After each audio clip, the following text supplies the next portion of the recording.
एक दो नहीं बल्कि 19 ऐसे कुएं हैं जिनकी खोजबीन की जा रही है। कुछ को चिन्हित कर लिया गया है, खुदाई का काम जारी है। इंतजार बस है कि जो एसआई की टीम है वो आ जाए, अपनी तरीके से परख ले। लेकिन जांच यही खत्म नहीं होती बल्कि इसका दायरा संभल में बढ़ता ही जा रहा है। एक रिपोर्ट हम आपको दिखाने जा रहे हैं।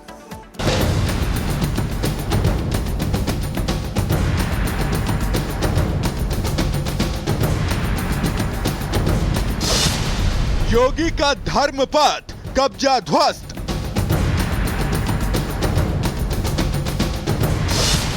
कुओं की खुदाई, सच्चाई सामने आई।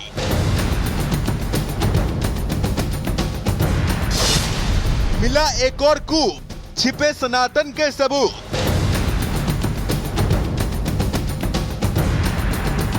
संभल की गलियों में सनातन के कितने प्रमाण छिपे हैं, धीरे धीरे सारा सच सामने आ रहा है। खुल रहे हैं कुओं में छिपे राज, मंदिरों की खोज के साथ मिल रहे सबूत हर रोज।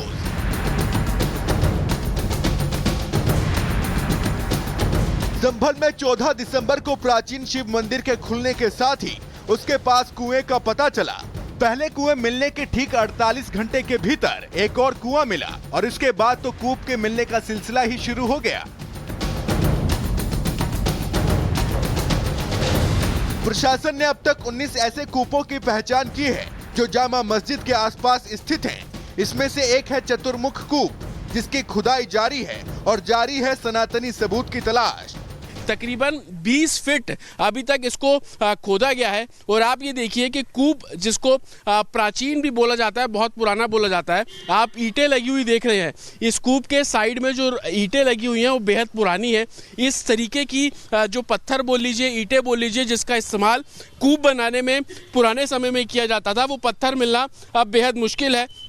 लेकिन इस कूपों को रिवाइव करने का जो काम है वो प्रशासन कर रहा है और यही कारण है कि लगातार मशीनों के जरिए इन कूपों की खुदाई जो है वो की जा रही है। आप देखेंगे जो एक तरीके से मशीनें हैं, जो मजदूर हैं, श्रमजीवी हैं, वो अंदर उतर रहे हैं और कूपों को एक बार फिर से शुरू करने की जो कोशिश है वो एडमिनिस्ट्रेशन कर रहा है। रिपोर्ट्स के मुताबिक प्राचीन हरिहर मंदिर और अभी के जामा मस्जिद के अंदर बाहर मिलाकर कुल 19 कुएं हैं और इन सभी कुओं की तलाश कर उनकी खुदाई का काम जारी है।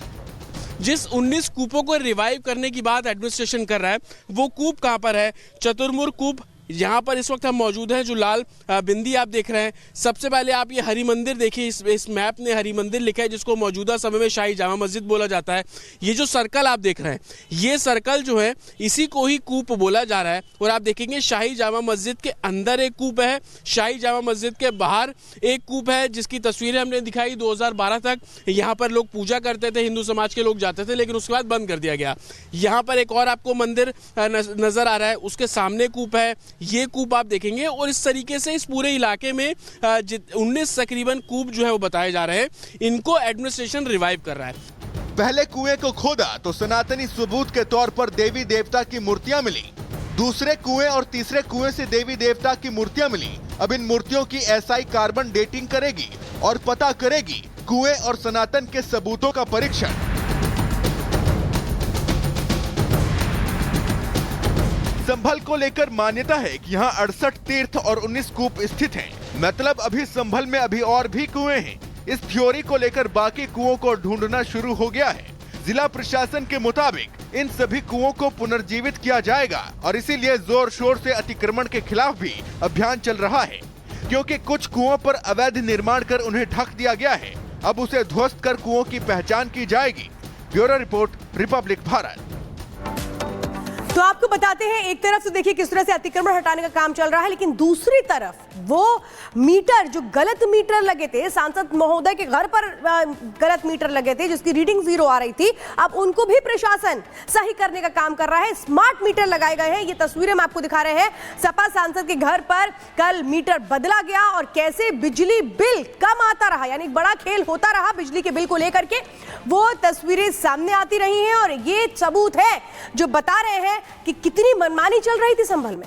और जतिन हमारे साथ सीधे जुड़ गए हैं ग्राउंड जीरो से, उनके पास जाना चाहेंगे। जतिन, देखिए, बिजली चोरी के खिलाफ प्रशासन की मुहिम लगातार चल रही है। आज क्या क्या प्रशासन करने वाला है?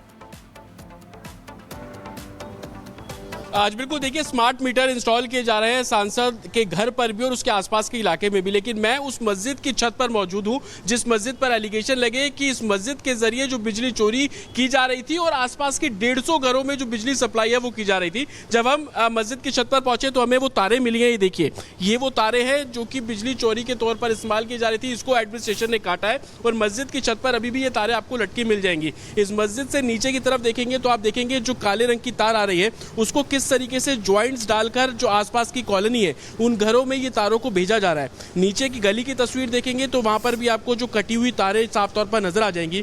दरअसल आरोप यह है कि मस्जिद में बिजली का कनेक्शन जो है वो बहुत पहले के समय में था, उसके बाद से बिजली यहाँ पर नहीं थी। मस्जिद की तरफ से बोला जा रहा है कि ये लोग जनरेटर से मस्जिद का काम चला रहे थे, लेकिन जो तारें मस्जिद की छत के ऊपर मिली है वो बयां कर रही है कि आसपास के घरों में जो बिजली सप्लाई इन तारों के जरिए किया जा रहा था। मैं अपने वीडियो को थोड़ा आगे आप देखेंगे मस्जिद की छत पर ये मीनार पे आप तस्वीर देखेंगे तो यहाँ पर भी आपको कटी हुई तारें, बंधी हुई तारें साफ तौर पर नजर आ जाएंगी और जहां जहां हम आगे बढ़ते जाएंगे इस तरीके से आपको तारें इस पूरी मस्जिद की छत पर नजर आएगी। मैं अपने वीजा काश को कहूंगा थोड़ा आगे आएगा तो मैं आपको दिखा पाऊंगा और तारें यहाँ पर जो कटी हुई एडमिनिस्ट्रेशन ने काटी है, ज्वाइंट्स किस तरीके से थे, इन तारों को काटा गया है जो कि चोरी के तौर पर साफ तौर पर इस्तेमाल की जा रही थी और ये सभी मस्जिद की छत पर है। आपको ज्वाइंट इन सभी इलाकों में नजर आ जाएंगे जितनी भी तारें हैं। आप देखेंगे जो बिजली का जो जाल है वो मस्जिद की मीनार के ऊपर है और इसी एलिगेशन के चलते एडमिनिस्ट्रेशन बिजली विभाग की टीम इस मस्जिद की छत पर पहुंचे। तमाम जो तारें घर पर अवैध तरीके से जा रही थी उन सभी को काटा गया है, लेकिन मस्जिद से हमने उनका पक्ष भी लिया। आप ये देखेंगे मस्जिद की मीनार है और ये तार आपको यहाँ पे कटी हुई नजर आ जाएगी जो एडमिनिस्ट्रेशन ने काटी है बिजली चोरी के आरोप में। इस मस्जिद के आसपास तमाम घर हैं, इन घरों पर यह सप्लाई किया जा रहा था, इस तरीके का एलिगेशन है।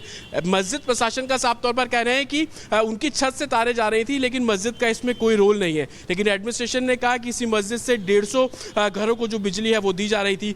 तमाम एलिगेशंस को लेकर अब जांच करने की बात भी साफ तौर पर की जा रही है, लेकिन बिजली विभाग किस तरीके से एक्टिव है, उन सभी तारों को फिर से बदला जा रहा है। जिनके पास पक्के कनेक्शन है उनके मीटर्स को बदला जा रहा है, जिन्होंने कनेक्शंस नहीं लिए उनके खिलाफ कार्रवाई और फाइन लगाने की जो मुहिम है वो भी एडमिनिस्ट्रेशन द्वारा शुरू की जा रही है। तो संभल के अलग अलग इलाकों की मैं आपको तस्वीरें दिखा रहा हूं जहां पर प्रशासन ने कार्रवाई की, एक्शन किया। उन छतों पर हम पहुंच रहे हैं जहां पर बिजली विभाग की टीमें पहुंची थी और उस दिन के सबूत साफ तौर पर नजर भी आपको आ जाएंगे कि इस तरीके से जो तारें हैं वो बिजली चोरी के तौर पर इस्तेमाल की जा रही थी और मस्जिद का उसमें साफ तौर पर इस्तेमाल किया जा रहा था और इसी तरीके के एलिगेशंस को लेकर प्रशासन जो है वो कार्रवाई साफ तौर पर करता हुआ नजर आ रहा है। Back to studio.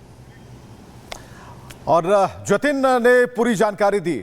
जो पावर का जो मीटर लगाया गया था उसका जो चक्कर है वो हम आपको बता रहे थे। जतिन आपको पूरी तरह से तस्वीरें दिखा रहे थे, लेकिन मध्य प्रदेश में किस तरीके से बदलाव होने हैं, क्या मदरसों पर शिकंजा कसने वाला है, मोहन सरकार का क्या फैसला हो सकता है, तर्कसंगत चीजें क्या हो सकती हैं, कानून के दायरे में रहकर मदरसों में किस तरह की पढ़ाई हो सकती है, ये सारे बदलाव के बारे में पूरी जानकारी इस रिपोर्ट के जरिए देखिए।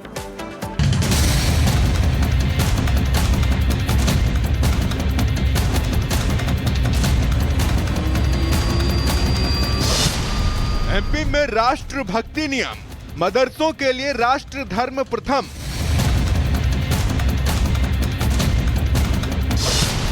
मदरसों में होगा राष्ट्रगान, नैतिकता का गुणगान।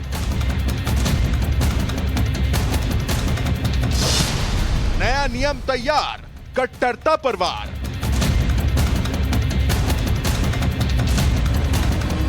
देश भर के मदरसों में तालीम के नाम पर कट्टरता का जो पाठ पढ़ाया जा रहा है उस पर अब मध्य प्रदेश की मोहन सरकार ने सीधा वार किया है। जिहादी सोच पर ऐसा हथौड़ा चलाया है जिसके आगे धर्म के ठेकेदार उफ भी नहीं कर पाएंगे। अब एमपी के मदरसों में राष्ट्रभक्ति के ऐसे नियम लागू हो रहे हैं जिसमें राष्ट्र धर्म प्रथम और बाकी सब गौण होगा।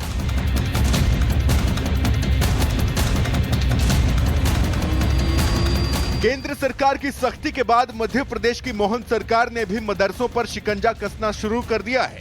एमपी मदरसा बोर्ड अधिनियम 1998 के तकरीबन 25 साल बाद मदरसा पंजीयन एवं मान्यता नियम में सरकार बदलाव करने जा रही है।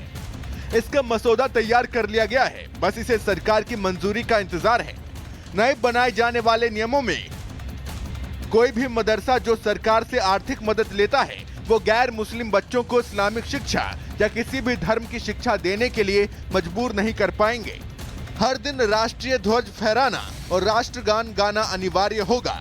दीनी तालीम के अलावा मध्य प्रदेश बोर्ड के कक्षा 1 से कक्षा 8 तक के पाठ्यक्रम को भी लागू करना होगा। साथ ही आधुनिक और नैतिक शिक्षा अनिवार्य रहेगी। छुट्टी के समय कौमी तराना सारे जहां से अच्छा का गान अनिवार्य किया जाएगा। मध्य प्रदेश में मदरसा अधिनियम बनने के बाद से अभी तक उनकी मान्यता के नियम नहीं बने थे। इस कारण मदरसों में मनमर्जी चल रही थी, लेकिन अब 25 साल बाद मोहन सरकार ने मदरसों की मान्यता को लेकर मसौदा तैयार कर लिया है और ये कट्टर सोच पर जहां भीषण प्रहार है, वहीं स्कूल शिक्षा से महरूम रह रहे बच्चों के हितों में उठाया गया एक नेक कदम है। Bureau report, Republic Bharat. और अब बात झांसी की। झांसी में बवाल के बाद जो 12 दिसंबर को बवाल हुआ था, उसके बाद एक्शन लगातार जारी है। हालांकि इलाके में अब सन्नाटा पसरा हुआ है। जो बताया जा रहा है कि जो मुख्य लोग हैं, जो मददगार हैं, वो अभी तक गायब है। मुफ्ती नदवी को ढूंढने की कोशिशें की जा रही हैं, लेकिन सवाल ये है कि अगर कुछ नहीं